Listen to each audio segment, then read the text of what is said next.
Bonjour à tout le monde. Merci à Dieu. Les enfants qui font du bruit, on sait ce que c'est, on en a aussi, et ce n'est pas les plus calmes. Donc merci au Seigneur pour cette soirée. Je suis très honoré d'être avec vous ici ce soir. Je remercie les pasteurs de me donner cette possibilité. C'est un grand privilège et une grande joie. Vous savez, on est ici réunis, ça a été dit au départ de la réunion, pas pour écouter quelqu'un, quel qu'il soit. Ce n'est pas nous diminuer, mais c'est la réalité. Ce qu'on a besoin, ce n'est pas d'un discours. Ce qu'on a besoin, c'est que Dieu soit à l'œuvre au milieu de nous. Et je crois qu'on a choisi la bonne part. Je me souviens de cette réunion. J'ai écouté ce pasteur espagnol, le frère Henri, certains le connaissent ici certainement, de Châtellerault. Et il expliquait cette anecdote qui lui est arrivée un jour. Il faisait une réunion, et puis tout à coup, dans la réunion, un homme est entré avec une arme à la main. Et il a voulu tuer le pasteur. Il a dit, où est le pasteur? Je vais le tuer. Il y a plein de pasteurs, je ne sais pas qui relevait la main. Il a dit, où est le pasteur Henri? Et c'est lui qui prêchait. Et il a dit, c'est moi le pasteur Henri. Et puis il a dit, je vais te tuer. Parce que Henri avait baptisé sa femme, et il était mécontent, il avait bu, et il est venu avec un pistolet à la réunion pour tuer le pasteur. Et là, Henri lui a dit ça. Il lui a dit, écoute, tu veux me tuer? Bien écoute, tu me tueras, mais tu me laisses finir ma prédication. Et quand j'aurai fini de prêcher, tu me tueras après. Si ça avait été moi, j'aurais été capable de prêcher très très longtemps. Ah oui. J'aurais pu prêcher très longtemps. Et puis, toujours est-il que Henri a apporté la parole de Dieu, celle qui est vivante et efficace. Et puis à la fin de la prédication, l'homme qui était venu sous avec un pistolet pour tuer le pasteur était en larmes et donnait sa vie à Jésus. Dieu est tout puissant. Et nous croyons que dans nos réunions, tout peut arriver. Vous savez, quand quelqu'un vient à la réunion, il ne vient pas simplement parce qu'il a voulu venir, il vient parce qu'il y a quelqu'un qui l'attire. Et il est écrit, c'est Jésus qui a dit que personne ne peut venir à lui si le Père ne l'attire. Et Dieu attire des hommes et des femmes pour leur parler, pour leur faire du bien, pour les bénir et les enrichir. Et nous le croyons ce soir, amen. Alors je crois qu'à travers la Bible, Dieu nous parlera. J'aurai un petit mot, je le pense, pour chacun. Un mot pour les pasteurs, les encourager dans l'œuvre qu'ils font pour Dieu. Un mot pour les chrétiens, leur donner de l'espoir pour ceux qui les entourent. Et une parole pour nos amis qui sont au milieu de nous ce soir. Alors on va lire la Bible. Béni soit Dieu, c'est pour ça qu'on est rassemblés ce soir, autour du Saint-Livre, la parole de Dieu. On va lire ensemble, si vous le voulez, avec moi, dans l'Évangile. L'Évangile veut dire bonne nouvelle. Béni soit Dieu, j'ai une bonne nouvelle pour vous. Ce soir, on en a marre de mauvaises nouvelles. Vous savez, on allume la télévision, mauvaises nouvelles, catastrophes, guerre, maladie, enfin plein de problèmes. Et la bonne nouvelle, elle est ici ce soir dans l'Évangile. Évangile de Matthieu, chapitre 27, on va lire le verset 5 au verset 10. Alors je lis pour vous la Bible. Ceux qui veulent lire avec moi, Évangile de Matthieu, chapitre 25, verset 5 à 10. Il est écrit Judas. Judas, la personne qui a vendu le Christ, qui a trahi le Seigneur, jeta les pièces d'argent dans le temple et se retira et alla se pendre. Les principaux sacrificateurs, c'est-à-dire les hommes religieux de l'époque, ramassèrent les pièces. Il y en avait 30. Et ils dirent, il n'est pas permis de mettre dans le trésor sacré, car c'est le prix du sang. C'est le prix qui avait servi donc pour trahir le Seigneur Jésus. Après avoir délibéré, discuté entre eux, ils achetèrent avec cet argent un champ, le champ du potier, pour la sépulture des étrangers. C'est pourquoi ce champ a été appelé le champ du sang jusqu'à ce jour. Alors s'accomplit ce qui avait été annoncé par Jérémie le prophète. Ils ont pris les 30 pièces d'argent, la valeur de celui qui a été estimé, qu'on a estimé de la part des enfants d'Israël, et ils les ont donnés pour le champ du potier, comme le Seigneur me l'avait ordonné. Amen. J'aimerais ce soir vous parler de ce champ du potier, et j'aimerais vous parler en particulier de ce qu'on trouvait dans ce champ, c'est-à-dire des vases. Et on fait une deuxième lecture, pour ceux qui ont la Bible toujours, dans le livre de Jérémie, chapitre 18, verset 1er. Cette fois-ci, il va être question de la maison du potier. Je lis pour vous la Bible. Jérémie 18, verset 1, il est écrit « La parole qui fut adressée à Jérémie de la part de l'Éternel en ces mots. Lève-toi et descends dans la maison du potier. Là, je te ferai entendre mes paroles. Je descendis dans la maison du potier et voici, il travaillait sur un tour. Le vase qu'il faisait ne réussit pas, comme il arrive à l'argile dans la main du potier. Un vase qui va échouer. Il en refit un autre vase, tel qu'il trouva bon de le faire. Et la parole de l'Éternel me fut adressée en ces mots. Ne puis-je pas agir envers vous comme ce potier, maison d'Israël, dit l'Éternel. Voici comme l'argile est dans la main du potier, ainsi vous êtes dans ma main. Amen. Merci Seigneur. Voilà, donc j'aimerais ce soir vous parler de ce potier et de ce vase d'argile. Je crois qu'il y a un message pour chacun d'entre nous. Vous savez, Lorsqu'on lit la Bible, eh bien c'est assez étrange, mais la Bible compare l'être humain, l'homme, la femme, la jeune fille, le jeune garçon, la personne âgée, à un vase. Par rapport à sa fragilité, par rapport à ce que nous sommes, au fait que nous avons été créés des mains de Dieu. Hein, j'ai noté ceci, ces vases peuvent être de terre, de bois, en métal, en argent et même en or. Et la Bible compare l'homme et la femme à un vase créé des mains de Dieu, beau, précieux et fragile à la fois. C'est ce que nous sommes. Nous sommes précieux aux yeux de Dieu. C'est terrible parce que quand j'ai écrit ces mots, je pensais et je me disais, peut-être que des personnes se sentent sans valeur. Peut-être qu'on les méprise dans un foyer, dans une famille. On n'est rien. Et vous savez, quand on a le sentiment qu'on n'est rien, quand on croit qu'on n'est rien, eh bien, il y a des idées étranges qui viennent dans notre esprit après.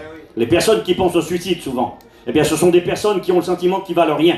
Ils se disent, si je ne serais pas là, ça serait peut-être même mieux. Je ne sers à rien, je suis inutile. Dans mon foyer, dans ma famille, pour mes parents, pour ceux qui m'entourent. Eh bien, pourtant, c'est faux. Nous avons une valeur énorme aux yeux de Dieu. Dieu nous a créés de ses mains. Nous sommes précieux et fragiles. J'ai noté les versets bibliques, Romains 9, versets 20 à 23. Un vase peut servir pour décorer. Il a une valeur décorative, mais la valeur du vase est surtout, a pour but d'être un récipient, d'être utile. On va l'utiliser, on va mettre à l'intérieur des choses. Alors j'ai noté dans la Bible, des versets en parlent. On peut mettre dans un vase du blé, du miel, de l'huile, de l'eau, du vin, du parfum, des trésors. Et toutes ces choses représentent des vérités auxquelles on va essayer de venir pendant le message. La Bible nous parle d'un vase d'albâtre. C'était fait avec une pierre de valeur et à l'intérieur duquel on mettait du parfum de grand prix. Et ce vase a été cassé pour être répandu sur la tête du Christ par une femme qui voulait donner le meilleur d'elle-même pour le Seigneur. Donc quelque part, c'est ce que représente l'être humain. En Bretagne, il y a de cela 2 ans en arrière, à peu près en 2022, même pas 2 ans, 1 an et demi au mois d'octobre, une personne a eu un héritage. Un appartement sur le bord de la mer, là-bas en haut de la Bretagne. Et puis ça a fait les unes des journaux, cet héritage. Pourquoi? Un simple appartement sur le bord de mer, avec plein de choses à l'intérieur. Et dans cet appartement, on a retrouvé un vase chinois. Et puis la personne qui a eu l'héritage, là, elle s'est dit, ben, je vais vendre ses affaires. Et elle a voulu faire estimer ce fameux vase. Et quand elle l'a fait estimer, les spécialistes, ou apparemment spécialistes, avaient estimé ce vase à entre 1500 et 2000 euros. C'est quand même une somme assez conséquente, 1500, 2000 euros, un vase chinois. Et donc elle a décidé bien de le mettre en vente aux enchères. Et là, le vase est parti en région parisienne, à Fontainebleau. Et le vase est parti aux enchères. Et donc le prix a commencé, 100 euros qui veut un vase chinois, 100 euros une main, 500 euros une main, 1000 euros une main, 1500 une main. Le prix dépassait 2000 euros, 2005, 5000, 10 000, 100 000 euros, 1 million d'euros, 2 millions d'euros. T'aurais trouvé le vase, t'aurais quel bonheur, hein. Il a été vendu 9 100 000 euros.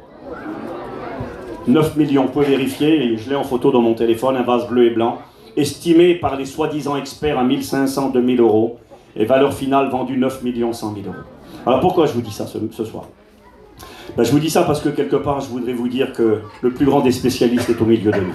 Amen. Celui qui peut nous estimer à notre juste valeur. Vous savez, parfois les gens ont mis une étiquette sur nous. Nous ont donné une certaine valeur. Mais j'aimerais vous montrer à travers la Bible ce soir que Dieu a donné une autre valeur, a un regard sur nos vies. Le vase avait été sous-estimé. Il était abandonné là-bas au fond d'un appartement, seul et sans valeur. Et aujourd'hui, il est certainement dans un musée ou dans une vitrine. Il a été vendu des millions et des millions d'euros. Et j'aimerais vous parler d'un homme dans la Bible ce soir, qui va être présenté comme un vase. On trouve son histoire dans les Actes des Apôtres au chapitre 9. On va lire ensemble, pour ceux qui ont la Bible, à partir du verset 10 jusqu'au verset 16. Parce que vous savez, si un vase peut avoir de la valeur, une grande valeur, il y a des vases en or. La Bible en parle, j'ai noté les références bibliques. Un vase peut, parce que généralement il n'est pas fait en or. Généralement il est fait avec de l'argile, comme l'être humain, avec de la terre. Et un vase c'est fragile. Même ce beau vase chinois qui vaut si cher, là, il est fragile. Et quand il tombe, il casse. Et je crois que parmi nous, il y a beaucoup de vases cassés. Beaucoup de vases brisés. Là où est planté ce chapiteau, ce soir, il y a plein de vases cassés autour de nous. Plein de vases qui ont été créés des mains de Dieu. Plein de vases avec lesquels Dieu a un projet qui devrait être utile, qui devrait servir pour ceux qui les entourent, mais qui parfois sont devenus inutiles. J'ai noté les versets. Un vase peut devenir inutile, vil, méprisable. Jérémie 22, verset 28. Un vase peut être brisé. C'est marqué dans le psaume 31, verset 12. Et peut-être que quelqu'un pourrait dire cette parole ici ce soir. Je suis comme un vase brisé. Un vase brisé, qui est cassé. Qu'est-ce qu'on va en faire? On va s'en débarrasser, le jeter à la poubelle? Nous l'avons lu dans l'histoire. J'aime beaucoup Jérémie 18. Va dans la maison du potier, regarde, je vais te parler, dit le Seigneur. Ah bon, qu'est-ce que tu vas me dire? Ben regarde-le travailler. Il est en train de travailler, il est en train de faire un vase, il est en train d'essayer de fabriquer quelque chose de bien, de beau, d'utile. Et pendant qu'il est en train de le façonner, le vase va échouer. Il semblerait que ce n'est pas la faute du potier, mais de l'argile. Il y avait peut-être à l'intérieur une masse étrangère, un morceau de pierre, un caillou, quelque chose qui dérangeait. Et pendant qu'il le travaille, le vase part en vrille, il part de travers, il échoue. Il a cette masse d'argile et il regarde tout le temps. Il ne prend pas la masse d'argile, il ne la jette pas à la poubelle. Non, il la remet sur la table, il la garde dans les mains, il va continuer à la façonner, à la travailler. Il va regarder à l'intérieur, il va fouiller, il va enlever les saletés, les impuretés, et il va la remettre sur le tour. Et là, il va retravailler la même vase d'argile. Et il va en faire un vase comme il le trouvera bon. Et Dieu dit, ne puis-je pas agir de la même manière envers vous? Vous savez ce que ça veut dire ce message? Ça veut dire qu'il y a de l'espoir. Ça veut dire qu'il y a une deuxième chance. Ça veut dire qu'il y a une 10e chance. Ça veut dire que les vases qui ont échoué, sur lesquels on ne mise pas 1 euro, les gens à qui on a donné une valeur, on dit ça vaut rien, excusez-moi. On a mis l'étiquette alcoolique, drogué, voleur, menteur, vie brisée, divorcé, cassé. On a mis les étiquettes sur des gens. On dit ça vaut pas grand-chose, ça vaut rien. Des vases inutiles. Mais j'aimerais vous dire comment Dieu regarde ces vases ce soir. Vous montrez avec la Bible ce que Dieu est capable de faire avec un vase. Je regardais tout à l'heure avant de venir à la réunion, je ne connaissais pas ce nom, c'est pas une prise de judo ni de karaté, le kinjugi. C'est un art japonais. Je ne savais pas que ça s'appelait comme ça, j'ai regardé. Il y a des spécialistes depuis des siècles, des artisans japonais qui se sont consacrés à réparer les vases brisés. Quand un vase est brisé, qu'il a une certaine valeur sentimentale, valeur financière, quand un vase est tombé à terre, qu'il est cassé, on ne le jette pas, on le confie à ces spécialistes. Ça s'appelle le kinjugi. Ils prennent le vase cassé et brisé et ils le réparent avec de l'or. Certains ont vu déjà, non? Vous regarderez sur internet, vase japonais réparé avec de l'or. Et ils réparent le vase avec de l'or. Ils recollent les morceaux cassés patiemment avec des filets d'or. Et le vase, une fois réparé, vaut plus cher après qu'avant. C'est beau ça. Il vaut plus cher après qu'avant. Le vase brisé, il vaut plus rien, jette-le à la poubelle. On ne pourra plus rien mettre dedans. On ne va plus y mettre de l'huile, on ne va plus y mettre quelque chose de valeur. Il vaut plus rien, il est cassé. Donnez-le aux spécialistes. J'aimerais vous dire ce soir que le plus grand spécialiste de cet art japonais, il s'appelle Jésus-Christ. Et il est capable de prendre les vies cassées, les vies brisées, les vies inutiles, les vases de colère, les vases qui ont échoué, les vases qu'on a abandonnés dans le champ du potier. On va lire la Bible. Acte 9, verset, on va lire à partir du verset, excusez-moi, je regarde verset 10 jusqu'au verset 16. Il est écrit ceci, il y avait à Damas un disciple, c'était un serviteur de Dieu, nommé Ananias. C'est intéressant le nom de cet homme, Ananias, c'est de l'hébreu. Hanna, ça veut dire la grâce en hébreu, la grâce. Et Ananias, ça veut dire Dieu est rempli de grâce. C'est beau ça, hein? La grâce, ça veut dire cadeau non mérité. Un homme, Chouraki, qui est un juif qui a traduit la Bible, il a traduit le mot grâce, charismata en grec, il l'a traduit Hanna en hébreu, il l'a traduit par le chérissement d'Élohim, l'amour de Dieu. L'amour de Dieu. D'ailleurs, le mot charisme, charité, c'est le mot amour, ça vient de ce mot, la grâce. Et cet homme, il s'appelle Dieu est rempli de grâce. Et j'aimerais vous le rappeler ce soir. Dieu est rempli de grâce. C'est-à-dire, il est capable de faire des cadeaux à ceux qui ne le méritent pas. Il est capable de donner à celui qui ne mérite rien. Celui à qui on ne donnerait rien, Dieu est capable de lui donner parce qu'il s'appelle Dieu est plein de grâce. Et là, il est écrit que ce disciple, quel beau nom, Ananias, Dieu va lui parler. Le Seigneur lui dit dans une vision, Ananias, il répondit, me voici Seigneur. Et le Seigneur lui dit, lève-toi, va dans la rue qu'on appelle la droite, que c'est beau. C'est quoi le nom de la rue ici? Figuerolles, l'église de Figuerolles. Va à Figuerolles, d'accord, on y est. L'endroit du figuier. Descends dans la rue qu'on appelle la droite. Pas dur à trouver, hein, la rue la droite. C'est tellement simple les choses de Dieu, et nous on est tellement compliqués. Dieu a fait les choses droites, l'homme a cherché beaucoup de détours, dit l'Écriture. Va dans la rue qu'on appelle la droite, et cherche dans la maison de Judas un nommé. Jusqu'à là tout va bien. On a un serviteur de Dieu qui est en communion avec Dieu, qui appartient à Dieu, et Dieu lui parle, quel privilège, quel honneur. Dieu lui dit, écoute, j'ai une mission pour toi, Seigneur, je suis à ton service. Tu vas aller dans tel endroit, dans tel lieu, j'ai un travail pour toi, tu vas prier pour un homme, tu vas lui imposer les mains, il va être guéri, Seigneur, quel bonheur, j'y vais en courant. Et là, tu vas trouver un homme, il s'appelle Saul de Tarse. Et là, quand il écoute ce nom, ça ne veut peut-être pas dire grand-chose pour tout le monde. Je vais vous l'expliquer ce soir qui était ce fameux Saul de Tarse, pour ceux qui ne le savent pas. Tu vas aller là dans cette maison car il y a un homme qui s'appelle Saul de Tarse. Cet homme est en train de prier. Ah bon? Il a vu en vision un homme du nom d'Ananias qui entrait et qui lui imposait les mains afin qu'il retrouve la vue. Ananias répondit. Là, Ananias répond à Dieu. Il lui dit, Seigneur, j'ai appris de plusieurs personnes tout le mal que cet homme a fait aux chrétiens dans Jérusalem. Un homme qui avait fait du mal aux enfants de Dieu. Et Dieu dit, tu vas aller là-bas et tu vas prier pour cet homme, il va être guéri. Il va dire, j'ai appris de plusieurs, parce que tout le monde parlait de Saul de Tarse, il était renommé. Tout le mal que cet homme a fait aux chrétiens dans Jérusalem, et il a ici les pouvoirs de la part des dirigeants religieux pour lier, c'est-à-dire attacher tous ceux qui invoquent ton nom et les mettre en prison. Mais le Seigneur lui dit, il va répliquer à ce pasteur qui dit, oui mais Seigneur tu ne comprends pas, tu veux que j'aille là-bas? Tu veux que j'aille vers lui? Mais tu ne sais pas qui c'est, tu ne le connais pas lui, on m'a dit qui il était. C'est un homme dangereux, c'est un homme qui fait du mal aux chrétiens. C'est un homme qui est venu ici pour nous faire de la misère. C'est un homme qui est contre Dieu, un homme qui est contre l'évangile. Et puis il va quelque part brosser un tableau très noir. L'étiquette posée sur Saul de Tarse, vase de colère, vase de méchanceté, vase avec lequel on ne veut pas de contact.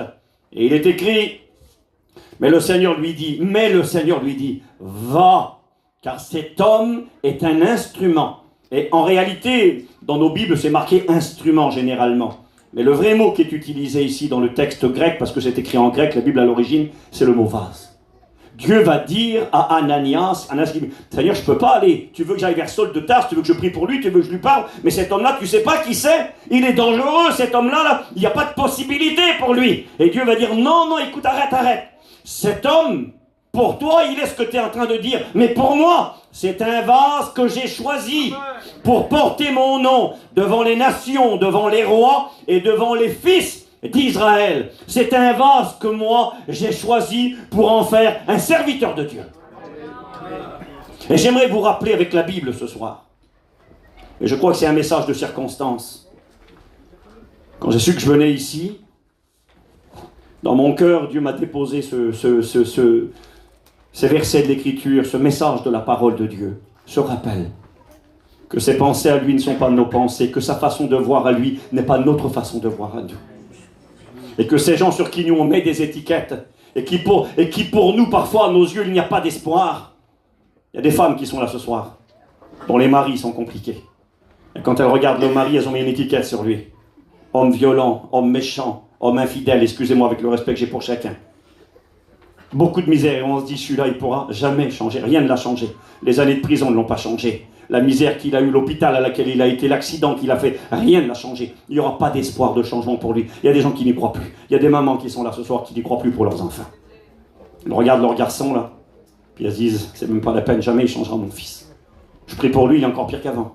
Il y a des gens qui prient pour leur famille, c'est encore pire des fois. On se dit, Seigneur, mais qu'est-ce qui se passe? Alors imaginez si vous priez pas, c'est ce qui se passerait. Mais néanmoins, c'est une réalité. Parfois, on perd espoir. Il y a des pasteurs qui sont découragés. Ils travaillent dans des contextes difficiles. Les frères me disaient que c'est aumônier de prison. Des fois, on perd courage. On regarde certaines personnes, on a de l'espoir. Je le disais tout à l'heure au frère Mike, et je les encourage, et béni soit Dieu pour l'investissement qu'ils ont dans les prisons. Mais vous savez, c'est un travail très ingrat et très compliqué, les prisons. Parce que parfois, les gens ont une certaine disponibilité, une certaine sensibilité en prison. Puis des fois, quand ils sortent de la prison, qu'ils retombent dans leur vie du quotidien, c'est compliqué de les garder. Les copains, les amis, les fréquentations, les relations, le business de la terre qui n'est pas toujours très honnête. Et c'est très compliqué, donc c'est un travail très ingrat. Mais je les encourage à continuer. Et ce message est un encouragement ce soir. Cet homme est un instrument que moi, c'est un vase que moi j'ai choisi. Et j'ai marqué, Saul, son nom signifie désirer, ou demander à Dieu, ou demander par Dieu. Quelqu'un que Dieu désire. Et j'aimerais vous dire que Dieu désire tous les Sauls de Tarse qui nous entourent. Tous ces gens sur qui on ne mise pas. Tous ces gens qui sont des gens particuliers ou parfois qui dans notre esprit, il n'y a pas de possibilité de changement. Regardez, j'ai noté un petit peu ici dans la Bible, si on pouvait faire parler Saul de Tarse et si on pouvait le faire témoigner. Les lecteurs de la Bible savent qui deviendra ce fameux Saul de Tarse. Il changera de nom par la suite. Il s'appellera Paul, qui signifie petit. Il deviendra le grand apôtre Paul.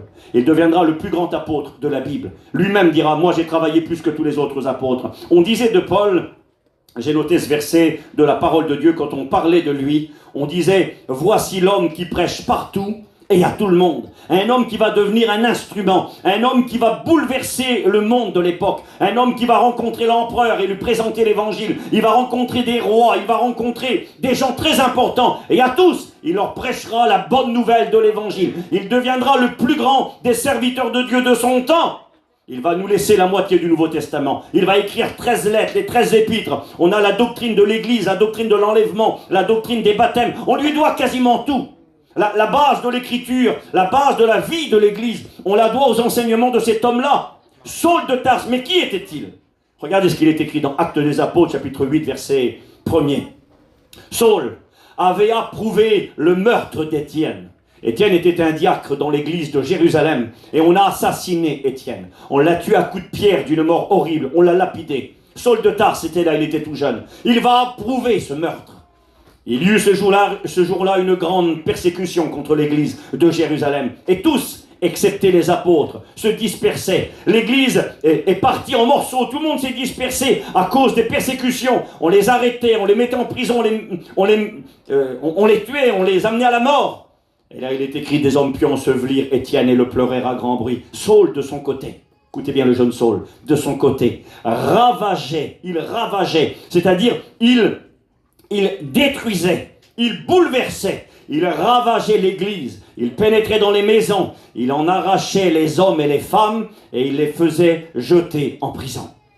Saul de Tarse, il était l'ennemi public numéro 1 de l'église du 1er siècle à Jérusalem. Il entrait dans les maisons, aucun respect, ni pour les hommes, ni pour les femmes, ni pour les vieux, ni pour les jeunes. Il les arrachait.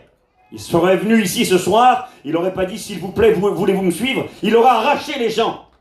Il m'aurait insulté, il aurait tapé sur les frères, il aurait pris les femmes par les cheveux, il les aurait arrachés dehors. Un homme violent, un homme méchant, un homme terrible, redouté dans l'église. C'est marqué dans Galates chapitre 1er verset 13. Saul de Tarse, Paul qui parlera. Il dira, vous avez su, en effet, quelle était autrefois ma conduite dans le judaïsme. Comment je persécutais à outrance et je ravageais, c'est-à-dire détruire, renversais l'église de Dieu. La traduction parole de vie, elle dira, vous avez su ma conduite dans le passé, comment je persécutais avec violence et que je faisais souffrir l'église, je voulais la détruire. C'était pas un gentil.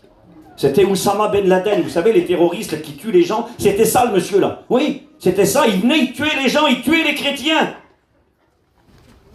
Il faut prendre conscience de ces versets de la Bible, parce qu'elles sont pour nous, c'est un message simple que je vous partage ce soir. J'ai envie de vous donner un bout de pain. Mais ce bout de pain, on en a besoin. On a besoin d'ouvrir nos yeux, on a besoin de réaliser, on a besoin d'y croire encore pour ceux qui n'y croient plus. Pour ceux qui n'y croient plus pour leurs enfants, pour ceux qui n'y croient plus pour leur mari, pour leur épouse, pour leurs parents, pour ceux qui n'y croient pas dans le contexte où ils vivent. Quand on regarde autour de nous, excusez-moi, qu'on voit la misère, qu'on voit les ténèbres, qu'on voit des vases brisés, des vases cassés, des vases qui ont échoué. Le vase dans les mains du potier avait échoué. On n'en connaît que tellement de vies échouées. Des vies qui sont comme un échec, des naufragés, des vies cassées, des vies en miettes.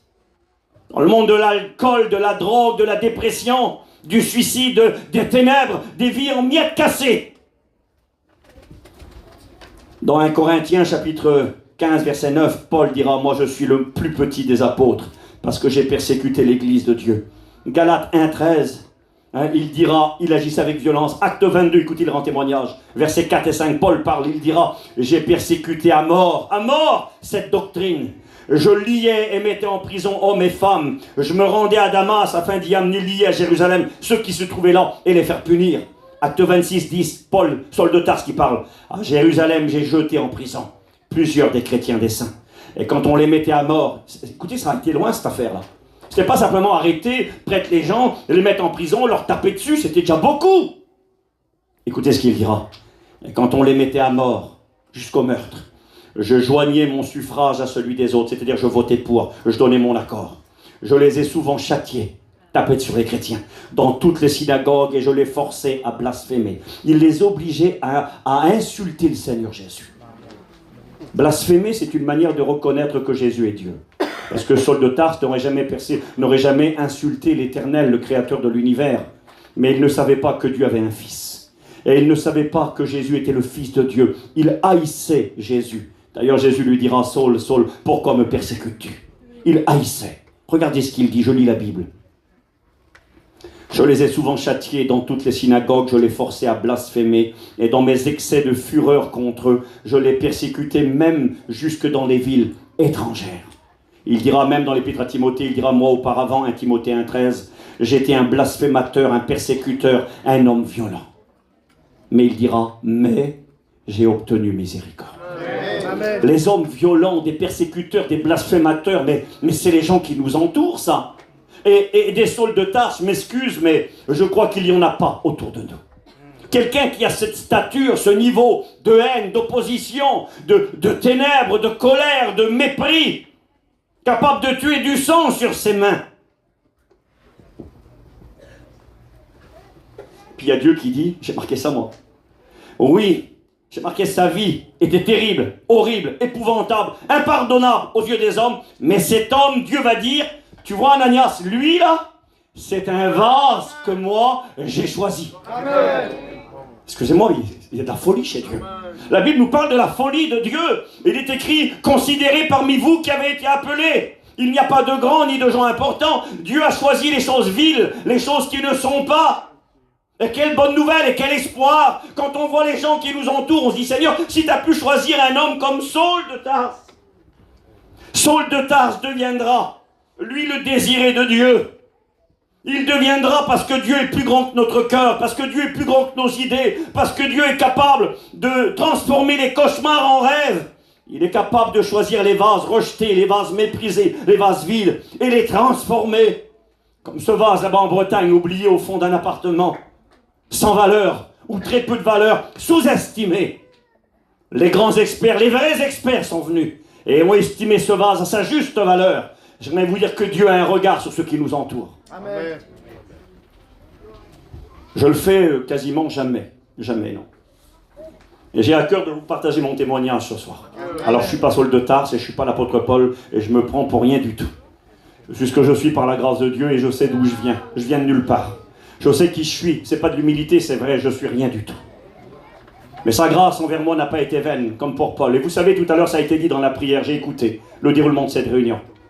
J'ai écouté quand Bélo a prié au départ, il a cité Romains chapitre 5, verset 20, là où le péché a abondé, la grâce surabonde. Cet homme meurtrier qui était Saul de Tarse, cet assassin, ce blasphémateur, l'ennemi public qui faisait trembler l'Église, deviendra le plus grand serviteur de Dieu de l'Église du Seigneur. Alors c'est pas moi, pas du tout. Et moi j'ai été élevé dans une famille où on connaissait l'Évangile. Le réveil a commencé au sein de ma famille. Tout à l'heure, le père Abello était étonné. Il m'a dit pratiquement, t'es pas un Duville. Et je lui ai dit, si, je suis un Duville. Ma grand-mère et mon papou, c'était la famille Duville, les deux. Le premier prédicateur de la mission Mans Duville, c'était mon oncle. Alors, je ne ressens pas trop un Duville.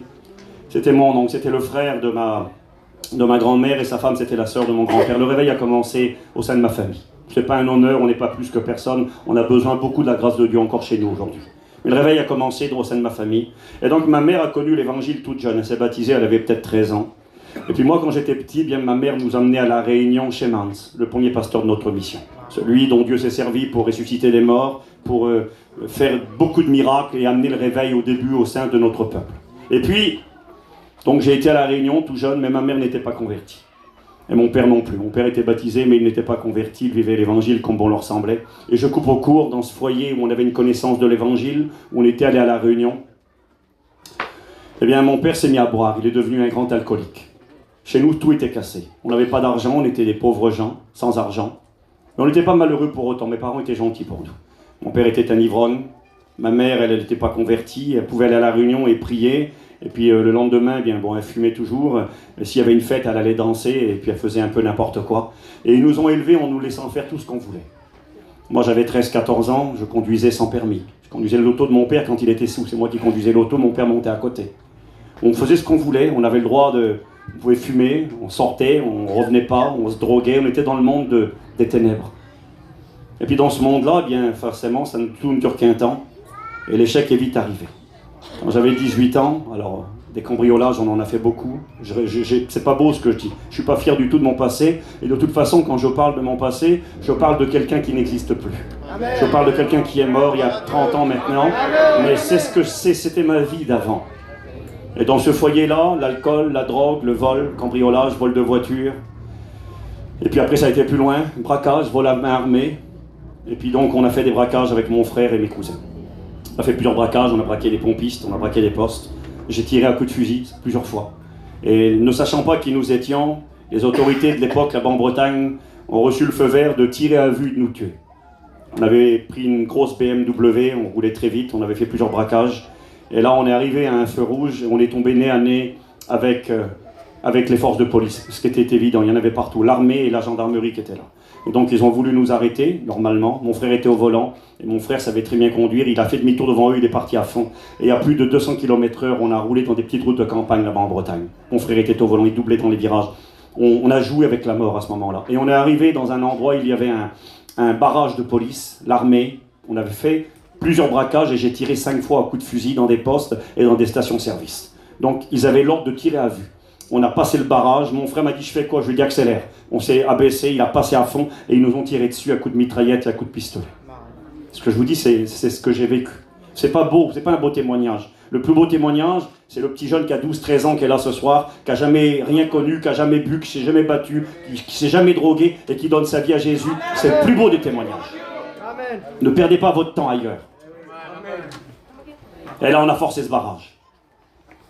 Et on a pu rouler. Et on a fait 3, 4, 5 km, je ne me rappelle pas. On a arrêté l'auto sur le bord de la route dans une ferme abandonnée. Et on s'est rendu compte qu'on s'était fait tirer dessus. Il y avait des trous dans l'aile de l'auto devant. Et puis là, on a vu la réalité des choses. Et je le dis à ma honte, encore aujourd'hui, j'avais 18 ans. Je me suis séparé des jeunes. De mon petit frère qui avait 17 ans, puis de mes petits cousins, le plus jeune avait 14 ans à l'époque.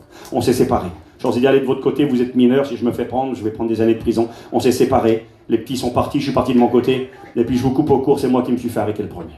Quand je me suis fait arrêter, j'ai fini en prison. Et là, dans la prison, bien la vie du monde reprend. C'est la drogue, c'est la violence, c'est la misère. Et puis, j'étais pas contre Dieu, j'ai jamais été contre Dieu, mais je connaissais pas Dieu. Des fois, on dit qu'on aime Dieu à notre manière, mais on peut pas aimer Dieu à sa manière. On doit aimer Dieu à la manière de Dieu. Puis là, dans cette prison, j'y suis depuis 9 mois maintenant. J'ai mon oncle qui tombe en prison. Il y avait un de mes cousins qui était là, toute la famille, si vous voulez. La famille, l'oncle.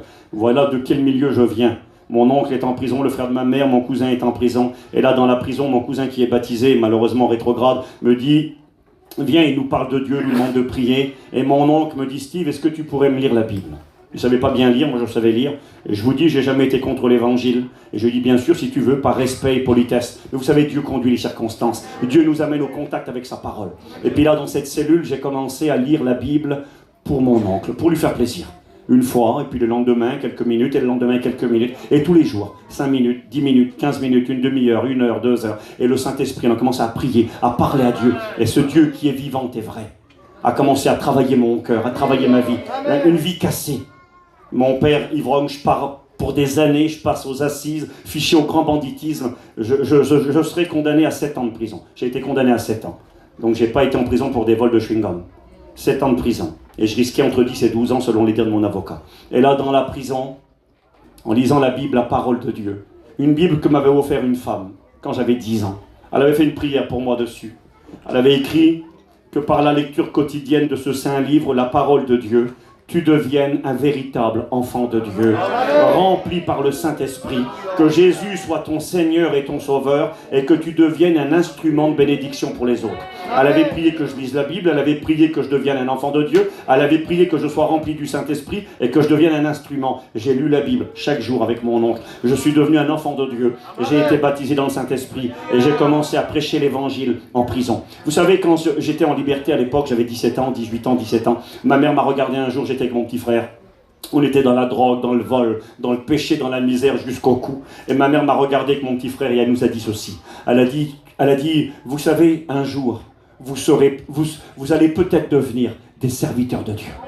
Et quand elle a dit ça, ma mère, on était loin d'être des serviteurs de Dieu. On servait le monde, on servait le diable. Dans la violence, dans les conflits, dans les bagarres, dans le vol, dans la drogue. C'était la vie de misère qui était la nôtre, la vie de beaucoup de gens qui nous entourent, la vie de beaucoup de vos familles, de vos enfants, de ceux qui sont autour de vous. C'était ma vie à moi aussi. Et dans ces ténèbres et dans cette misère qui était la mienne, ma mère avait dit cette parole qui était complètement folle et invraisemblable. Comment devenir un serviteur de Dieu? Comment devenir un chrétien tellement enfoncé dans la boue du péché? Vous savez, ce que je vous dis, c'est authentique, on ne dit pas de bêtises.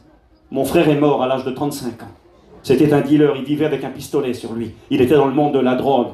Mon autre petit cousin qui était avec nous à l'époque, il a rencontré le Christ en prison, il avait 19 ans, avec moi. Il m'a dit, Steve, j'en veux pas. Il aimait tellement le monde. Il est mort à l'âge de 21 ans. On l'a retrouvé mort au pied d'un mur. C'était un dealer de drogue. Donc je sais de quoi je parle. Je connais le milieu dans lequel vous évoluez. C'est pas parce que j'ai une petite cravate ce soir ici que je suis monsieur 2. Je suis rien du tout. Je suis un serviteur de Dieu par la grâce de Dieu. Mais je sais d'où je viens. Je sais que sa grâce n'est pas vaine. Je sais que là où le péché abonde, la grâce surabonde. Et je sais que tous les Sauls de Tarse qui sont autour de nous, il y a de l'espoir pour eux. Saul de Tarse, l'assassin, le meurtrier avec du sang sur ses mains, qui insulte, qui blasphème, qui persécute l'Église. Le Seigneur dit, tu vois lui, c'est un instrument que j'ai choisi. Mais non, Seigneur, c'est pas possible. Mais tu t'appelles Dieu est plein de grâce. Mais tu y crois même pas.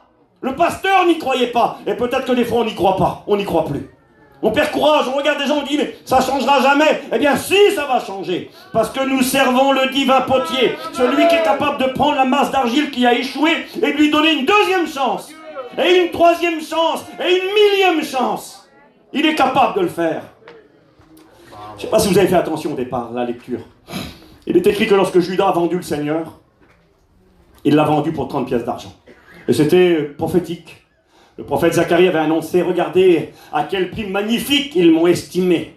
C'était de l'ironie, c'est-à-dire une manière de parler qui n'est pas vraie. Comme nous on dit des fois, regarde, il n'est pas beau lui. En vrai, il n'est pas beau. On parle à l'envers. C'est comme ça que Dieu fait là. Regardez quel prix magnifique. En voulant dire un prix dérisoire, un prix qui vaut rien. 30 pièces d'argent a été vendu le Christ. Et avec cet argent, il est écrit qu'on a acheté un champ. Le champ du potier. Le champ des vases brisés. Vous savez où se trouve ce champ? C'est marqué dans la parole de Dieu. C'est marqué dans Jérémie 19. Regardez où qu'il est ce champ du potier. Jérémie 19, verset 1. Ainsi parle l'Éternel, va, achète d'un potier un vase de terre, et prends avec toi les anciens du peuple et les anciens des sacrificateurs. Rends-toi dans la vallée de Ben Hinnom, qui est à l'entrée de la porte de la poterie, et là tu parleras. Ben Hinnom, c'est la Géhenne.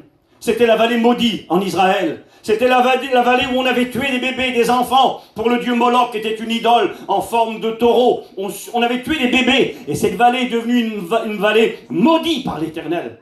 Elle était tellement méprisable qu'à l'époque de Jésus, on y brûlait les saletés jour et nuit. C'était devenu l'endroit où on déposait les ordures de Jérusalem. Et quand Jésus parlait de l'enfer éternel, du lieu de perdition, de l'étang ardent de feu et de soufre, il l'appelait la Géhenne. Jésus disait qu'il vaut mieux avoir arraché un œil que d'avoir les deux et les jeter dans la Géhenne. La Géhenne est devenue l'endroit qui représentait la malédiction, l'enfer, le tourment, la colère. Et là, c'est dans la Géhenne que se trouve le champ du potier. Et on va acheter un champ avec ces 30 pièces d'argent. Ces 30 pièces d'argent étaient une somme, alors on l'a écouté parfois dire par les pasteurs, c'était une somme qui était la valeur du prix d'un esclave. C'est vrai, mais il y a une précision à apporter quand même. Je l'ai noté, vous verrez chez vous, Lévitique 27, verset 4, pour ceux qui lisent la Bible et qui veulent avoir cette précision. Je me suis rendu compte qu'un esclave, effectivement, était vendu 30 pièces d'argent, la valeur à laquelle le Christ a été vendu, mais ce n'était pas tous les esclaves qui étaient vendus ce prix-là. Je m'excuse pour mes sœurs, c'est pas méprisant ce que je vais dire, c'était la valeur d'une femme. Un homme ne valait pas 30 pièces d'argent. Un homme valait 50 pièces d'argent. On vendait un homme 50 pièces d'argent. Quand un enfant, il valait moins cher. Une personne âgée valait moins cher. Mais un homme valait 50 pièces d'argent. Et quelque part, Jésus, on aurait pu le vendre au moins 50 pièces d'argent. Au moins la valeur d'un esclave, la valeur d'un homme. Jésus avait que 33 ans. On l'a vendu le prix d'une femme. Esclave. Le prix d'une femme esclave. Vous savez pourquoi? Dieu m'a donné cette pensée un jour qui est très simple. C'est parce que quelque part, ce n'était pas lui l'esclave. La femme qui était esclave et pour laquelle il a été vendu allait devenir son épouse et sa fiancée. C'était l'Église. L'Église est constituée d'hommes et des femmes qui étaient des Sauls de Tarse, qui étaient des pécheurs privés de la grâce de Dieu, qui étaient esclaves, esclaves de leur péché, esclaves de leur méchanceté, de leur mensonge. L'homme est esclave de ce qui a triomphé de lui, esclave de l'alcool, de la drogue, de la violence, de la haine, de l'impureté, de l'impudicité. Nous étions des esclaves, vendus au marché des esclaves. L'apôtre Paul dira dans Romains 7, je fais le mal que je ne veux pas faire, je n'arrive pas à faire le bien que je veux faire, je suis comme un esclave vendu sur le marché des esclaves. Nous étions, nous, cette femme esclave, vendue au marché des esclaves. Et Jésus a accepté d'être vendu le prix de l'esclave, et avec cet argent, on a acheté le champ du potier qui se trouvait dans la vallée maudite. Et il y a tout un message. Ce message, il est que nous étions dans la vallée maudite de la géhenne, en route pour l'enfer éternel, esclaves de nos péchés. Mais Christ a voulu mourir sur le bois de la croix. Et en mourant sur le bois de la croix, il a payé pour que nous soyons rachetés de notre vaine manière de vivre. Il a payé le champ du potier. Tous ces tessons là, ces vases cassés, brisés, ça vaut rien, c'est dans la vallée maudite. C'était nous, la vallée maudite. Excusez-moi, c'est le quartier où nous nous trouvons, la vallée maudite, où il y a tous les vases cassés, échoués, brisés, et on dit laisse tomber, il n'y a pas d'espoir. Mais Jésus dit ici, j'ai payé pour eux. J'ai payé le prix des esclaves, j'ai payé le champ du potier pour aller chercher les vases cassés, les vases qui ont échoué, et je vais les prendre en main, et je vais les façonner, je vais les travailler, et les choses vont changer. Et là, dans cette prison, je vous disais, j'ai lu la Bible pour mon oncle, il m'a montré qui j'étais. Il m'a montré la saleté de mon cœur, la pourriture de ma vie, mon égoïsme, ma méchanceté. Et j'ai pleuré, moi qui pleurais jamais. J'ai pleuré comme un enfant devant lui. Et ces larmes de tristesse se sont transformées en larmes de joie. Parce que le Dieu qui est plein de grâce était en train de faire grâce à ma vie. Et j'ai commencé à prêcher l'évangile dans cette prison il y a bientôt 30 ans. Ma vie a été transformée. Tout a changé. Dieu m'a donné un foyer, une famille, et j'ai vu sa gloire. J'ai eu la grâce d'aller dans de nombreux pays, à l'étranger, apporter la parole de Dieu. Et j'ai vu que ce que les hommes ont besoin, que ce soit des Américains, des Italiens, que ce soit des Indiens, j'ai été en Inde, j'étais en Amérique, j'étais dans plein de pays, et j'ai vu que la solution et la réponse à tous les hommes, c'est ce Jésus qui a été vendu, qui a payé le prix pour que les vases qui ont échoué, qui étaient brisés, puissent être réparés. Je vous donne un petit témoignage. L'année dernière, j'étais à la convention. On s'est vu avec Bélo. C'est là qu'il m'a proposé de venir vous voir. Et quand je suis arrivé là-bas avec ma caravane, je me suis mis dans un endroit où il y avait très peu de familles autour. Et puis je me suis posé là, enfin je coupe au court. Et quelques jours plus tard, un homme est arrivé derrière moi.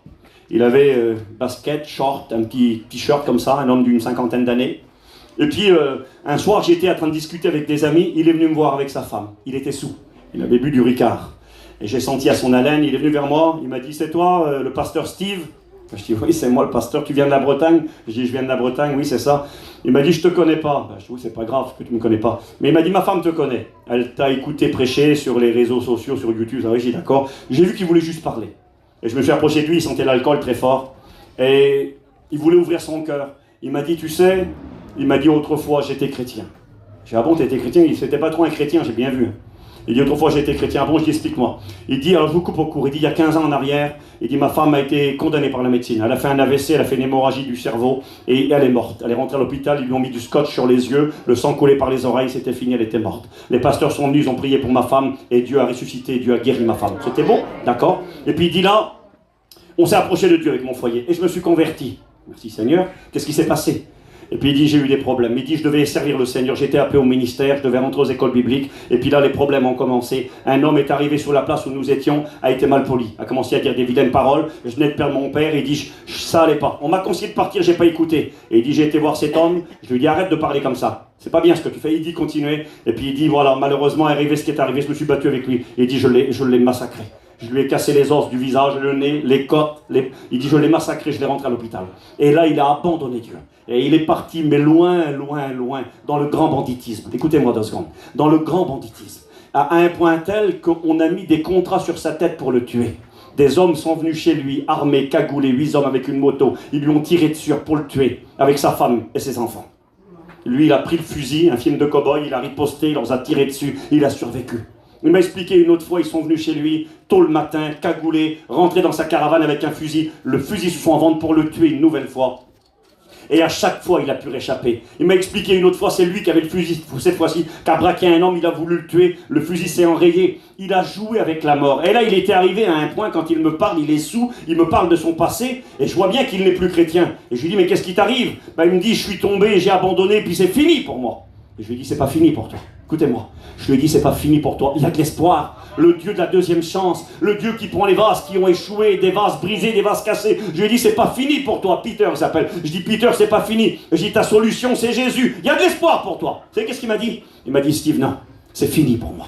Je lui ai dit, tu te trompes. Et il s'est mis en colère, un homme de caractère. Il se battait très souvent, il était très violent, très fort et très méchant.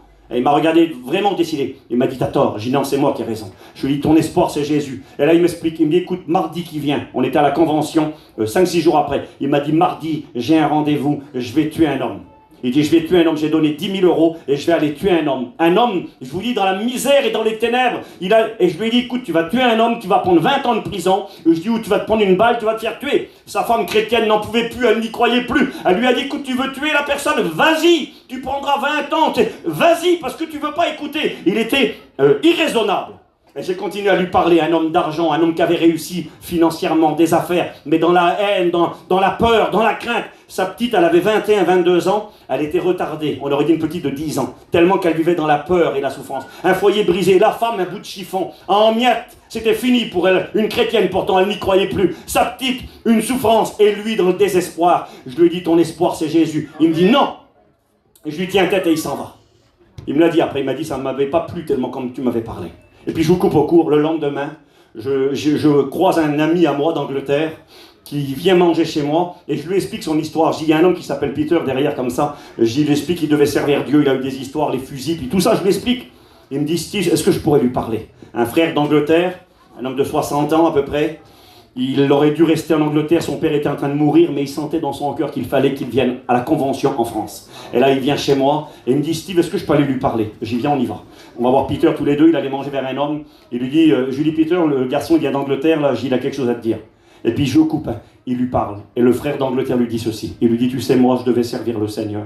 Et j'ai eu des histoires avec mon beau-frère. Il a amené des raclés sur moi, avec des armes. Ils sont venus pour nous tuer. Et puis on a pris, nous aussi, des fusils, on s'est défendus. On s'est fait ramasser par les clistés, par les gendarmes. Il dit, je risquais 20 ans de prison. Il dit, pour ce qui s'était passé. Il dit, j'ai perdu mon ministère, j'ai tout perdu. Mais l'anglais lui disait ça. Il disait, mais tu sais, Peter, il pleurait. Il disait, je ne serai peut-être jamais serviteur de Dieu, j'imposerai jamais les mains à malade, mais aujourd'hui je suis un chrétien, je suis sauvé. Dieu m'a fait grâce, Dieu m'a pardonné. Et il lui témoignait. Et j'ai vu qu'il y avait une conduite de Dieu. Et je voyais qu'il était touché, je voyais qu'il voyait sa vie. Et je me suis approché de Peter, parce que je vous dis, c'est vrai. Un garçon, je vous dis, short, basket, vraiment un bagarreur, un cogneur, et puis un homme difficile, un homme de caractère. Sa famille m'a parlé de lui après. Son cousin Germain, il m'avait expliqué, il m'a dit, on avait une haie qui nous séparait. Il a dit, je restais tout l'hiver, je le voyais une fois au lieu dans l'hiver. Il dit, on ne pouvait pas aller chez lui. Il était trop compliqué, trop lunatique, trop dangereux, trop méchant et trop d'histoire. L'étiquette va se casser, va se briser, à éviter. C'est fini. Peter à faire classer. Et là, il est là devant moi, Peter. Je le regarde. Je lui dis, écoute, Peter, je vais prier pour toi. Il me regarde, il me dit, tu pries pas pour moi. Je lui dis, je vais prier pour toi. Écoutez, puis je m'avance vers lui comme ça. Je dis, Peter, j'ai prié pour toi. Il me dit, tu pries pas pour moi. Et quand je m'approche, il met ses deux bras et il me pousse. Il me pousse fort, quoi. Il pousse comme ça dans la poitrine et il me dit, tu pries pas pour moi. Mais j'ai senti cette autorité du Saint-Esprit. L'homme violent qui avait préparé de tuer un homme, et je vous dis pas un rigolo, pas que des mots, il vivait avec les armes, il était menacé, des contrats sur sa tête. Je me suis approché de lui, je l'ai pris dans mes bras, je l'ai serré contre moi et j'ai commencé à prier pour lui. Et là, quand j'ai prié pour lui, plus fort qu'un coup de poing, il est tombé à genoux par terre devant moi. Il est tombé à genoux par la puissance du Saint-Esprit à mes pieds. Et il s'est mis à pleurer comme un enfant. Et à mon grand étonnement, Peter était en train de parler en langue, renouvelé dans le Saint-Esprit. Et quand il se relève, il me regarde, les yeux remplis de larmes, et il me dit, mon frère, c'est fini. Je dis, quoi qui est fini? Il dit, j'ai plus envie de boire. Un homme qui buvait beaucoup. J'ai plus envie de fumer. Et je veux plus d'histoire avec personne, j'aime tout le monde. Et il m'a dit, quand tu as prié pour moi, c'est comme si une source coulait sur mon cœur et me lavait à l'intérieur. Le mardi, il avait rendez-vous pour aller tuer quelqu'un. Le mercredi, à la place, il était à la réunion en train de témoigner de l'amour de Dieu. Je l'ai revu il y a 1 mois en arrière, ça fait 7-8 mois maintenant. Il est toujours chrétien, il est l'homme le plus heureux du monde. Parce que le Dieu qui sauve les saules de Tarse, le Dieu qui prend les vases qui ont échoué, Celui, l'art japonais, les vases cassés, il les façonne avec de l'or. Eh bien, quand Jésus répare une vie, il ne la répare pas avec de l'or, ça vaut pas assez cher. Il est écrit que ce n'est pas par de l'or et de l'argent que nous avons été rachetés de notre vaine manière de vivre, mais par le sang précieux de Jésus. Et ce soir, à cause du sang de Jésus, ou grâce au sang de Jésus, eh bien, il est possible pour Dieu de réparer les vases cassés, les vases brisés, de leur donner une deuxième chance. Il l'a fait dans ma vie. Il l'a fait, les 5 que nous étions. Quand on a fait ces braquages, le plus jeune avait 14 ans. Aujourd'hui, c'est un serviteur de Dieu en Bretagne qui prêche l'évangile. La grâce est venue dans sa vie. Malheureusement, d'autres ne l'ont pas voulu. Dieu ne vous obligera pas, c'est vrai. Mais si tu veux boire de cette source de la grâce, si tu voulais dire, Seigneur, je veux que ma vie soit réparée. Je veux essayer. Je ne suis pas Saul de Tarse, moi j'ai tué personne. Et combien même tu aurais tué quelqu'un, la grâce est possible pour toi. Ici, Amen. Ce soir, même que tu as insulté, même que tu as blasphémé, tu as persécuté les chrétiens, tu as persécuté ta femme, tu as persécuté les pasteurs, peu importe qui tu es, tu as parlé sur eux, tu les as salis, peu importe. Le Dieu que nous servons ce soir, j'ai fini maintenant. On va baisser nos têtes, s'il vous plaît.